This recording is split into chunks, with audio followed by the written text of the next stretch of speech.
தோட்டப்பயிர் வேளாண்மை. மக்கள் இன்றைக்கி என்ன பார்க்கலான்னா, ஜாகிரஃபியில் வந்து வேளாண்மை பற்றிய தகவல்கள்.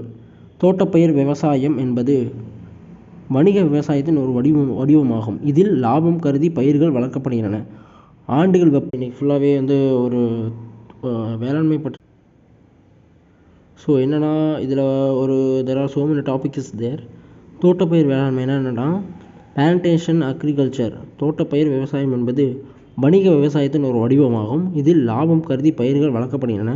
ஆண்டு வெப்ப அளவும் மழை அளவும் அதிகம் கொண்டுள்ள நாடுகளில் தோட்டப்பயிர் விவசாயம் அதிகம் நடைபெறுகிறது. அயன மண்டலம் நாடுகள் தேயிலை, காபி, கோகோ, ரப்பர், எண்ணெய், பனை, கரும்பு, வாழைப்பழம், அன்னாச்சி பழம் ஆகியவை தோட்டப்பயிர்கள் அழைக்கப்படுகிறது. பரந்த வேளாண்மைனா எக்ஸ்டென்சிவ் ஃபார்மிங்.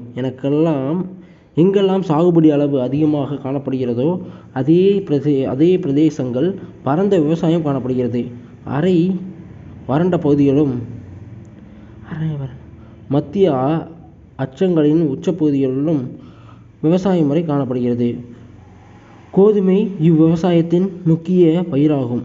கலப்பு வேளாண்மை பயிர் சாகுபடி, மீன் மற்றும் கால்நடை வளர்ப்பு ஆகியவற்றை இணைந்து செயல்படுத்துவதாகும். இதில் நம்ம ஒரு 5 இம்பார்ட்டன்ஸ் பாயிண்ட் பார்க்கலாம். இதில் போமாலஜினா என்ன தெரியுமா, பழங்கள் சாகுபடி பற்றி படிப்பான். அதாவது பழங்களையும் சாகுபடி பற்றிய படிப்பை தான் வந்து போமாலஜின்னு சொல்கிறாங்க. ஓகேவா. ஒலரிகல்ச்சர்னால் காய்கறி வளர்ப்பு மற்றும் அறிவியல். அதாவது நம்ம அறிவியலுக்கு சம்பந்தமான நம்ம காய்கறிகள் பற்றி தெரிந்து கொள்வது தான் வந்து காய்கறி வளர்ப்பு, அறிவியல் சம்மந்தமான விஷயங்கள் வந்து அதான் ஒலரிகல்ச்சர் அப்படி சொல்கிறாங்க.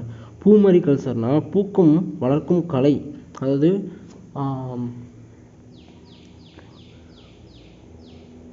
செரிகல்ச்சர் பட்டுப்புழு வளர்த்தல்.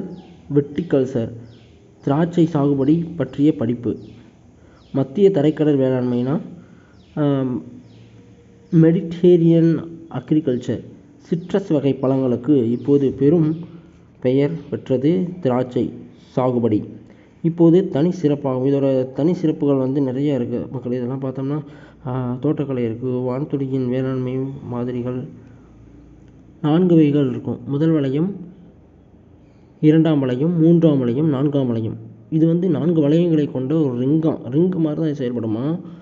ஏன்னா பால் பண்ணையிலையும் விவசாய முறையிலும் காணப்படும் ஒரு நகர மையத்தை கொண்டு கணக்கிடப்படுகிறதாம்.